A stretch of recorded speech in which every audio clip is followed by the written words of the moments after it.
ଗରୁଡ଼ ପୁରାଣ ଭାଗ 14। କିଛି ସମୟ ପରେ ବିକଟାଳ ପ୍ରେତ ରାଜା ବବ୍ରୁବାହନ ନିକଟରେ ପହଞ୍ଚିଲା।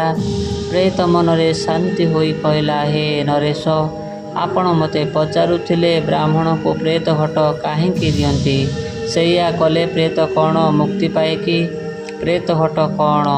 ହେ ରାଜନ, ଏବେ ମୁଁ ଯାହା କହୁଛି ମନ ଦେଇ ଶୁଣନ୍ତୁ। ପ୍ରଥମେ ଗୋଟିଏ ଘଟ ନିର୍ମାଣ କର, ଯାହାକି ଧାତୁରେ ସେହି ଘଟ ହୋଇଥିବ। ସୁବର୍ଣ୍ଣ, ରୌପ୍ୟ, ତାମ୍ର ବା ପିତ୍ତଳ ହୋଇଥିବା ଦରକାର। ଏହା ଯଦି ନ ମିଳେ ତେବେ ପଞ୍ଚଧାତୁ ବା ଅଷ୍ଟଧାତୁ ଯାହା ମିଳିଲା ସେଥିରେ ଘଟ ନିର୍ମାଣ କରିବ। ସେହି ଘଟରେ କ୍ଷୀର, ଦୁଧ, ଦହି, ଘୃତ, ମହୁ ଏହି ପଞ୍ଚାମୃତକୁ ନେଇ ସେହି ଘଟ ଶୋଧନ କରିବ। ଆମ୍ରପତ୍ର ବା ଗୁଆ ନଡ଼ିଆ ଏହା ଉପରେ ରଖିବ। ଏହାପରେ 95 ବା 16 ମୂର୍ତ୍ତି ଅଙ୍କନ କରି ମାନସିକ ରୂପରେ ପୂଜା କରିବ। ଚନ୍ଦନ, ଦୁବ, ସିନ୍ଦୁର, ଫୁଲ, ଅକ୍ଷତ ଦେଇ ଏହି ଘଟକୁ ପୂଜା କରିବ। ଉତ୍ତର ଦିଗରେ ବ୍ରାହ୍ମଣକୁ ବସାଇ ଦାନ ଦେବ। ଯେତେବେଳେ ଦାନ ଦେବ ସେହି ସମୟରେ ବା ତାପରେ ଦାନ ସମ୍ପର୍କରେ କିଛି ଆଲୋଚନା ମନ ଭିତରେ କରିବ ନାହିଁ। ସ୍ୱଚ୍ଛ ମନରେ ବ୍ରାହ୍ମଣକୁ ଦାନ ଦେବ। ସଂସାର ମଧ୍ୟରେ ଯେତେ ଦାନ ଅଛି ସବୁଠାରୁ ଘଟଦାନ ଶ୍ରେଷ୍ଠ ଅଟେ। ପ୍ରେତ ଯେତେ ପାପ କରିଥାଏ ଘଟଦାନ କଲେ ସେସବୁ କଟିଯାଏ। ପ୍ରେତ ମୁକ୍ତି ପାଏ, ପ୍ରେତତ୍ୱ ହୁଏ। ଏହି ଦାନେ ଧ୍ୱଂସ। ପ୍ରେତ ଏହାଦ୍ୱାରା ବୈକୁଣ୍ଠ ପ୍ରାପ୍ତି କରେ, ଏହା ମୁନି ଋଷିମାନେ କହିଛନ୍ତି ଓ ଶାସ୍ତ୍ର ମଧ୍ୟରେ ଲେଖା ଅଛି। ହେ ନରପତି, ଆପଣ ସବୁ ବିଧି ଶୁଣିଲେ ଦୟାକରି ମୋତେ ପିଣ୍ଡଦାନ ଦେଇ ଉଦ୍ଧାର କର। ଆପଣଙ୍କ ଯଶ କୀର୍ତ୍ତି ବୃଦ୍ଧି ହେବ। ଆପଣ ମଧ୍ୟ ଅନ୍ତିମ ସମୟରେ ବୈକୁଣ୍ଠରେ ବସିବେ। ଏହାପରେ ଭଗବାନ ବିଷ୍ଣୁ ଗରୁଡ଼କୁ କହୁଛନ୍ତି, ହେ ବୈନତେୟ, ଏହି ପୁଣ୍ୟ ଚରିତ ଶୁଣ। ଶୁଣିଲେ ତୁମ ପାତକ ନିଶ୍ଚିତ ନାଶ ହେବ।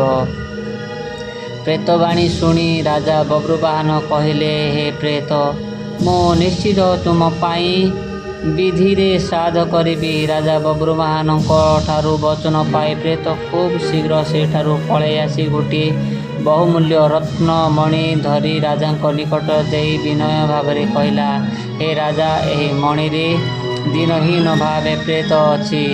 ତୁମ୍ଭେ କୃପା କଲେ ମୋ ଦୁଃଖ ନାଶ ଯିବ। ପ୍ରେତ ଶରୀର ଛାଡ଼ି ମୁଁ ଦିବ୍ୟ ଦେହ ପାଇବି। ଚିରଦିନ ପାଇଁ ଆପଣଙ୍କ ନିକଟରେ ଋଣୀ ହୋଇ ରହିବି। ଯେହେତୁ ତୁମେ ମୋର ମୋକ୍ଷର କର୍ତ୍ତା। ଏହିପରି ବାରମ୍ବାର ବିନୀତ କରି ପ୍ରେତ ସେଠାରୁ ଅନ୍ତର୍ଦ୍ଧାନ ହୋଇଗଲା। ଏହାପରେ ରାଜା ବବ୍ରୁବାହନ ହୃଦୟରେ ଚିନ୍ତା କଲେ, ଏହି ବୃକ୍ଷରାଜ ଯୋଗୁଁ ମୁଁ ମଧ୍ୟ ପାର ପାଇଯିବି। ଏହି ବୃକ୍ଷ ଇହ ଜନ୍ମ ପରଜନ୍ମର ପାପ ବିନାଶ କରିବ। କାଳ ପର୍ଯ୍ୟନ୍ତ ଏହି ବୃକ୍ଷ ସମାନ କେହି ହୋଇପାରିବ ନାହିଁ। ମନେ ପଡ଼ିଗଲା ରାଜା ବବ୍ରୁବାହନଙ୍କର।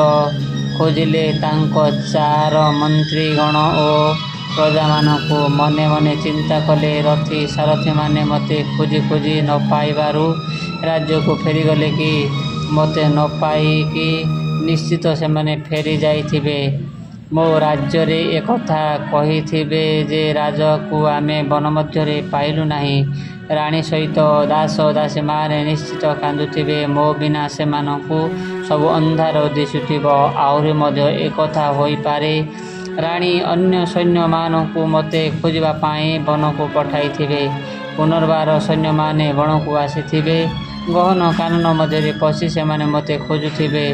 ପର୍ବତ ଗୁମ୍ଫା ସବୁ ଖୋଜି ସାରିବେଣି। ମୋ ସୈନ୍ୟମାନେ ବର୍ତ୍ତମାନ ମୁଁ କେଉଁ ରାସ୍ତା ଦେଇ ଯିବି? ଏଠାରେ ମୋତେ କିଛି ରାସ୍ତା ଦେଖାଯାଉ ନାହିଁ। କ'ଣ କରିବି କିଛି ବୁଦ୍ଧି ମୋ ମୁଣ୍ଡକୁ ଆସୁନି। ରାଜା ବବ୍ରୁବାହନ ଏମିତି ଭାବୁଥିବା ସମୟରେ 4 ଜଣ ଅଶ୍ୱାରୋହୀ ରାଜାଙ୍କ ପାଦଚିହ୍ନ ଦେଖି ଦେଖି ରାଜାଙ୍କ ନିକଟରେ ଆସି ପହଞ୍ଚିଲେ।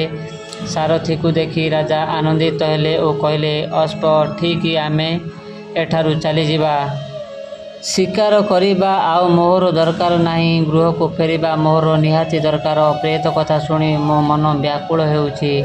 ରାଜା ବବ୍ରୁବାହନଙ୍କ ଆଜ୍ଞା ପାଇ ସାରଥୀ ରଥ ଠିକ୍ କଲା।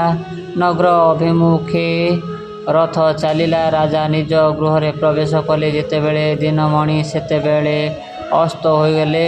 ରାଜା ମଣୋହି କଲେ। ଖୁବ୍ ବେଗରେ ବ୍ୟଞ୍ଜନ ଓ ଅନ୍ନ ସାମଗ୍ରୀ ଭୋଜନ କଲେ। ଦୁଗ୍ଧ, ଘିଅ, ଦହି, ପଞ୍ଚାମୃତ ଆଦି ମହା ଆନନ୍ଦରେ ଭୋଜନ କଲେ। ସୁବାସିତ ଜଳରେ ଆଚମନ କଲେ। କର୍ପୂର ତାମ୍ବୁଳ ମୁଖରେ ଦେଇ ସୁଶଯ୍ୟାରେ ଶୟନ କଲେ।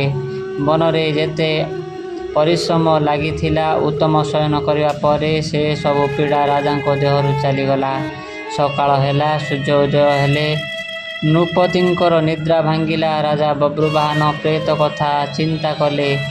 ରାଜା ସମସ୍ତ କର୍ମଚାରୀଙ୍କୁ ଡାକି କହିଲେ, ଦେଖୁ ଦେଖୁ ସବୁ କର୍ମଚାରୀ ଆସି ରାଜା ବଭ୍ରୁବାହନଙ୍କ ନିକଟରେ ରୁଣ୍ଡ ହୋଇଗଲେ। ପ୍ରେତ କହିଥିବା କଥା ଗୋଟି ଗୋଟି କରି ବୁଝାଇ କହିଲେ, ରାଜା ବିଧାନ ଯେପରି। ସବୁ କର୍ମଚାରୀମାନେ ରାଜାଙ୍କର ବଚନ ଶୁଣି ଆନନ୍ଦିତ ହେଲେ। ପ୍ରେତ ଶ୍ରାଦ୍ଧ କରିବା ପାଇଁ ଆୟୋଜନ କଲେ।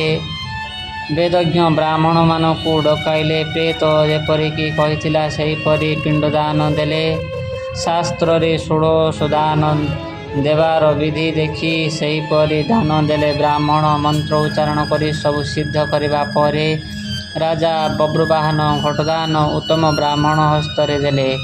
ବ୍ରାହ୍ମଣମାନେ ଉପଯୁକ୍ତ ଦକ୍ଷିଣା ପାଇଲେ। ବ୍ରାହ୍ମଣମାନେ ଆଶୀର୍ବାଦ କରି ନିଜ ନିଜ ପୁରକୁ ଚାଲିଗଲେ। ରାଜା ବଭ୍ରୁବାହନ ସମସ୍ତ ଜ୍ଞାତି କୁଟୁମ୍ବ ଓ ସମସ୍ତ ପ୍ରଜାଙ୍କୁ ଭୋଜନ ଦେଲେ। ଏହାପରେ ପ୍ରେତ ନିଜ ଦେହ ଛାଡ଼ି ମୁକ୍ତି ପାଇଗଲା। ସବୁ କାର୍ଯ୍ୟ ସରିଗଲା ପରେ ରାଜା ନିଜ ପିତୃଲୋକଙ୍କ ଉଦ୍ଦେଶ୍ୟରେ ଶ୍ରାଦ୍ଧ କଲେ। ଯଥାବିଧି ଦାନ ମଧ୍ୟ କଲେ।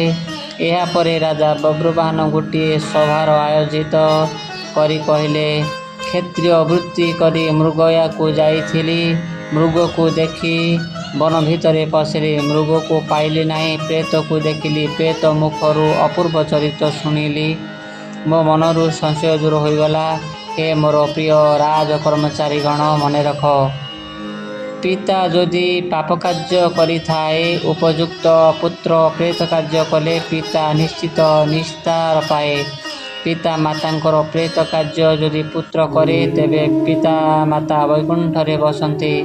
ପ୍ରେତ କୃତ୍ୟ ପୁତ୍ର ଯଦି ହେଳାରେ ନ କରେ ତେବେ ପିତା ପ୍ରେତ ହୋଇ ବୁଲୁଥାଏ ଓ ବହୁ ଦୁଃଖ ପାଏ। ରାଜା କହିଲେ, ଏହା ମୁଁ ପ୍ରେତ ମୁଖରୁ ଶୁଣିଛି। ତେଣୁ ଆମେମାନେ ସମସ୍ତେ ସଂକଳ୍ପ କରି ପୁରାଣ ଶୁଣିବା। ପିତୃପକ୍ଷରେ ପିତା କର୍ମ କରି ତର୍ପଣ କଲେ ପିତୃ ପିତାମହ ମହାମହ ଉଦ୍ଧାର ପାଇବେ। ଏହା ନିଶ୍ଚିତ କଥା। ଅନ୍ତକାଳେ ଏମାନେ ବୈକୁଣ୍ଠରେ ସ୍ଥାନ ନିଶ୍ଚିତ ପାଇବେ, ଏଥିରେ ସନ୍ଦେହ ନାହିଁ। ପ୍ରିୟ ଦର୍ଶକ ବନ୍ଧୁ, ଏହି ଗରୁଡ଼ ପୁରାଣକୁ ଯିଏ ଶୁଣେ ଓ ପାଠ କରେ, ବିଶେଷ କରି ବ୍ରାହ୍ମଣ ମୁଖରୁ ଶୁଣିଲେ ଓ ବ୍ରାହ୍ମଣକୁ ନିଜ ଶକ୍ତି ଅନୁସାରେ ଦାନ ଦେଲେ ଓ ତା ସହିତ ବ୍ରାହ୍ମଣକୁ ଭୋଜନ ଦେଇ ଦକ୍ଷିଣା ଦେଲେ ପୁରାଣ ଶୁଣିବାର ଫଳ ନିଶ୍ଚୟ ମିଳେ। ପୁରାଣ ବ୍ରାହ୍ମଣ ମୁଖରୁ ଶୁଣି ଯିଏ ଦକ୍ଷିଣା ନ ଦିଏ ଅନ୍ତିମ ସମୟରେ ନରକରେ ପଡ଼ିଥାଏ। ବିଷ୍ଣୁ ଭଗବାନ କହିଲେ, ହେ ପକ୍ଷୀବର, ପିଣ୍ଡଦାନ ବିଧି ତୁମେ ଏବେ ମୋ ଠାରୁ ଶୁଣିଲ। ରାଜା ବଭ୍ରୁବାହନ ପିଣ୍ଡଦାନ ଫଳରେ ପ୍ରେତ କିପରି ମୁକ୍ତି ଲାଭ କଲା, ଯାହା ତୁମେ ପଚାରିଥିଲ ତାହା ମୁଁ ତୁମ ଆଗରେ କହିଲି। ଆଉ ଯଦି କିଛି ଶୁଣିବାକୁ କିଛି ମନରେ ଅଛି ତୁମେ ପଚାରିଲେ ମୁଁ ନିଶ୍ଚୟ କହିବି। ଏହା କହି ଭଗବାନ ବିଷ୍ଣୁ ମୌନ ହୋଇଗଲେ। ଗରୁଡ଼ ଭଗବାନ ବିଷ୍ଣୁଙ୍କର ପାଦ ତଳେ ପ୍ରଣାମ ଜଣାଇ ନିଜ ପୁରକୁ ଉଡ଼ିଗଲା।